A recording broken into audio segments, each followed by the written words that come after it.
Hello class. आज हम लोग पढ़ने जा रहे हैं क्लास 11 केमिस्ट्री स्टार्ट कर रहे हैं। और क्लास 11 केमिस्ट्री की फर्स्ट बुक वॉल्यूम फर्स्ट है। वॉल्यूम फर्स्ट में हम जानते हैं कि उसकी यूनिट फर्स्ट जो हमारा है some basic concept of chemistry है। अब इस यूनिट में हमें क्या पढ़ना है, जैसा कि यूनिट का नाम ही हमें दिया है some basic concept of chemistry. Means chemistry की बेसिक कॉन्सेप्ट के बारे में हमें जानना है। मीन्स केमिस्ट्री क्या है, केमिस्ट्री की ब्रांचेस क्या हैं, केमिस्ट्री में हमें किस पार्ट के बारे में स्टडी करना है, उसकी प्रॉपर्टीज़ क्या है तो उसके रिएक्शंस जो भी है रिएक्शन होते हैं तो उसके लॉ क्या है, और जो रिएक्शन हो रहा है उसके अलग अलग जो कि कितने मोल हैं, वो किस मीडियम में है, उसका सोल्यूशन बनाते हैं तो उसके लिए क्या फार्मूला यूज करते हैं, जो भी है उसको हम सभी चीज़ों को इस यूनिट में हम स्टडी करेंगे। आइए स्टार्ट करते हैं। फर्स्टली स्टार्ट है केमिस्ट्री। क्या है केमिस्ट्री? जैसा कि हम जनरली जानते हैं कि chemistry is branch of science, science की ब्रांच है। इसमें हम स्टडी करते हैं किसके बारे में, मैटर के बारे में। यहाँ मैंने मेंशन किया है दैट स्टडीज मैटर, हम इस मैटर के बारे में इसमें स्टडी करेंगे। अब क्वेश्चन है कि मैटर क्या है। Matter anything occupy space and a definite mass, जिसका एक अपना पर्टिकुलर एक डेफिनिट मास होगा और एक एरिया को वो कवर करता है, उसे हम क्या कहते हैं, मैटर। अब ये मैटर कुछ भी हो सकती है, वो एयर है, वो कंपाउंड हो सकता है, वो आपका सॉलिड है, या कोई भी मटेरियल जो हमारे नेचर में आसपास चीज़ें अवेलेबल हैं वो सभी मैटर हैं। वो कैसे इस एटमॉस्फेयर में प्रेजेंट हैं, ये एटमॉस्फेयर में जो सब्सटेंसेस अवेलेबल हैं वो किस फिजिकल स्टेट में हैं, क्या उनकी अपनी प्रॉपर्टी है, कैसे वो एक दूसरे से रिएक्ट करते हैं, ये सब चीज़ें हम पढ़ेंगे किसमें, केमिस्ट्री में पढ़ना है। अब हम आते हैं केमिस्ट्री की ब्रांचेज में।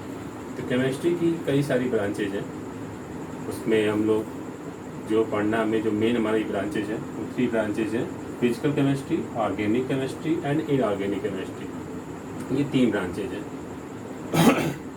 जैसा कि देख रहे हैं कि पहली जो केमिस्ट्री हमारी है क्या, फिजिकल केमिस्ट्री है। अब फिजिकल केमिस्ट्री क्या है, तो यहाँ पे आपको केमिस्ट्री की जो नाम है उसके पहले देखिए फिजिकल, फिजिकल मतलब एज ए फिजिक्स की चीज़ें हम लोग पढ़े हैं कि फिजिक्स में फोर्स है, मोशन, टाइम। हमें फिजिकल केमिस्ट्री में यही पढ़ना है कि कोई केमिकल रिएक्शन हो रहा है तो उस केमिकल रिएक्शन हो रहा है तो उसमें कितना टाइम लग रहा है, उसकी स्पीड क्या है, उसकी रेट क्या है, रिएक्शन हो रहा है तो वो फॉरवर्ड मीन्स आगे जा रहा है या वो पीछे होगा, बैकवर्ड होगा। इन सब चीज़ों के बारे में हम स्टडी करेंगे किसमें, फिजिकल केमिस्ट्री में स्टडी करेंगे। सेकेंड हमारी केमिस्ट्री है क्या, इनऑर्गेनिक केमिस्ट्री। तो इनऑर्गेनिक केमिस्ट्री में हमें क्या स्टडी करना है, एलिमेंट्स। अब एलिमेंट्स जो है किस नेचर में पाए जाते हैं, और जैसा कि हम सभी जानते हैं कि जो एलिमेंट है वो सभी अर्थ क्रस्ट में पाए जाते हैं। अब सभी अर्थ क्रस्ट में जो पाए जाते हैं वो कंबाइंड स्टेट में होते हैं या तो फ्री स्टेट में होते हैं, वो डिपेंड करता है उनकी रिएक्टिविटी के बेसिस पर। अब हम आते हैं कि जो एलिमेंट्स हैं उसको अलग अलग क्लासीफाई किया गया है। जो अब अर्थ क्रस्ट में मैंने बताया कि एलिमेंट पाए जाते हैं मैक्सिमम आपके, कुछ एलिमेंट्स हैं जो सिंथेसाइज किया जाता है आर्टिफिशियली। अब इन सभी एलिमेंट को अलग अलग वे में उसके जो केमिकल रिएक्शन है, उस कंपाउंड से जो अर्थ क्रस्ट में पाए जाते हैं उससे एलिमेंट्स को अलग करना, ये सब प्रोसेस हम किससे पढ़ेंगे, इनऑर्गेनिक केमिस्ट्री। थर्ड है हमारा ऑर्गेनिक केमिस्ट्री। इस ऑर्गेनिक केमिस्ट्री में क्या पढ़ना है, इसमें कार्बन और कार्बन से रिलेटेड जितने भी कंपाउंड हैं उसके बारे में हमें पढ़ना है। जैसे कार्बन से जो कंपाउंड बनते हैं वो आपके हाइड्रोकार्बन है और हाइड्रोकार्बन के डेरिवेटिव। एग्जाम्पल से हाइड्रोकार्बन ले लेते हैं एल्केन, एल्कीन, एल्काइन, जैसे मीथेन है, इथीन है और इथाइन। तो उसे ऑर्गेनिक केमिस्ट्री में पढ़ेंगे। अब जैसा हमारा केमिस्ट्री की जो डेफिनेशन थी उसमें दैट स्टडीज मैटर, यहाँ पे एक क्वेश्चन आया हमारा मैटर। मैटर क्या है, जैसे मैंने पहले आपको डिफाइन कर दिया है। अब हम मैटर के क्लासिफिकेशन को जान लेते हैं। अब देखिए मैटर जो है उसको हम 2 पार्ट में क्लासिफाई कर सकते हैं। एक कर सकते हैं उसको कि on the basis of physical property and second on the basis of a chemical property. अब देखिए जो फिजिकल प्रॉपर्टी है, फिजिकल प्रॉपर्टी के बेसिस पर जो आपका मैटर है उसको 3 पार्ट में डिवाइड करते हैं, सॉलिड, लिक्विड एंड गैस। जैसा कि हम जानते हैं कि सॉलिड रिजिड होता है, लिक्विड में फ्लूइडिटी प्रॉपर्टी होती है, गैस में भी प्रॉपर्टी होती है, फ्लूइडिटी की प्रॉपर्टी होती है।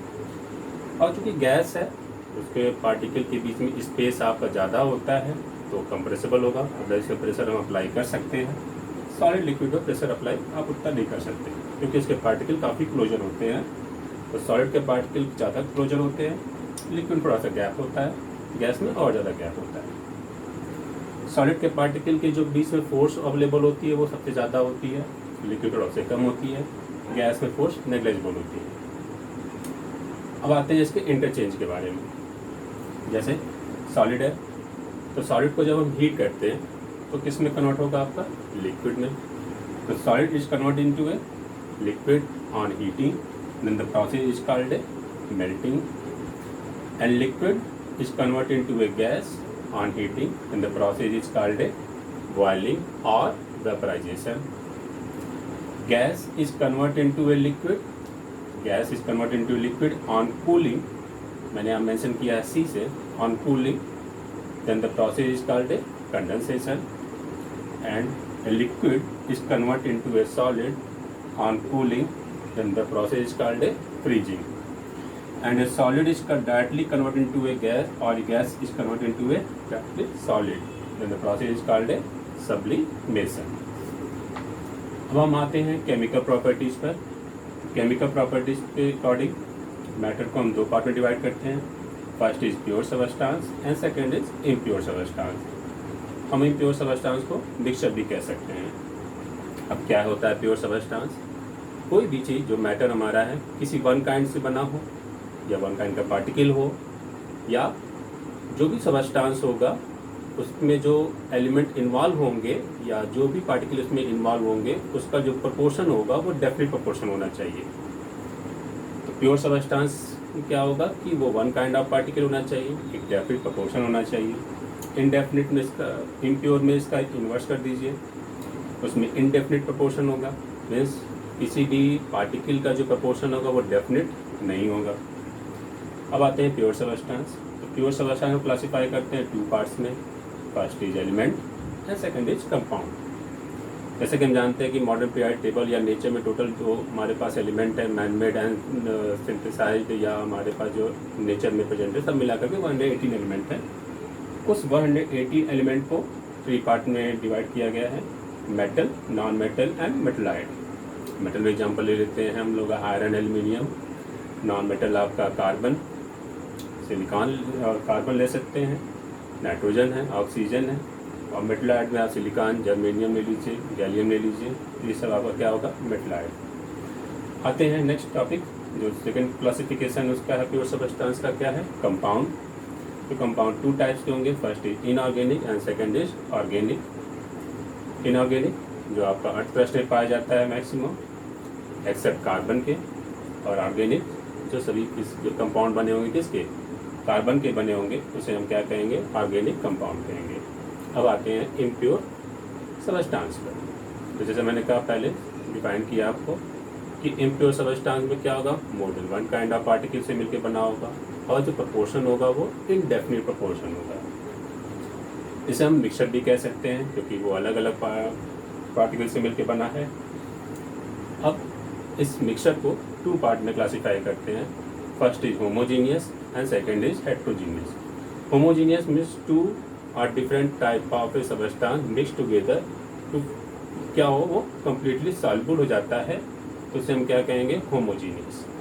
इन केस वो मिक्स नहीं होता है और वो सेटल डाउन बैठ जाता है, तो उसे हम क्या कहेंगे, हेट्रोजीनियस। एग्जांपल ले लेते हैं, जैसे पानी में आप नमक मिलाइए, जब पानी में हम नमक मिलाते हैं तो देखते हैं क्या होता है कि जो नमक है वो पानी में कम्प्लीटली डिजॉल्व हो जाता है। और सपोज दैट मान लीजिए कि पानी में हम मिलाते हैं, मिट्टी मिलाते हैं, तो देखते हैं कि मिट्टी नीचे बैठ जाती है। तो जो नमक का सोल्यूशन हुआ, में साल्ट सोल्यूशन है, शुगर सोल्यूशन है, वो क्या होगा, हमारा होमोजीनियस। और जो हमारा हेट्रोजीनियस है, जैसे मड, कीचड़ हमारा है, या आप पानी में आटे डालिए, तो ये सब चीज़ें हमारी क्या होंगी, हेट्रोजीनियस होंगी। तो हेट्रोजीनियस को हम लोग और भी दूसरा नाम दे सकते हैं, कोलाइडल सोल्यूशन भी कह सकते हैं। Okay, clear.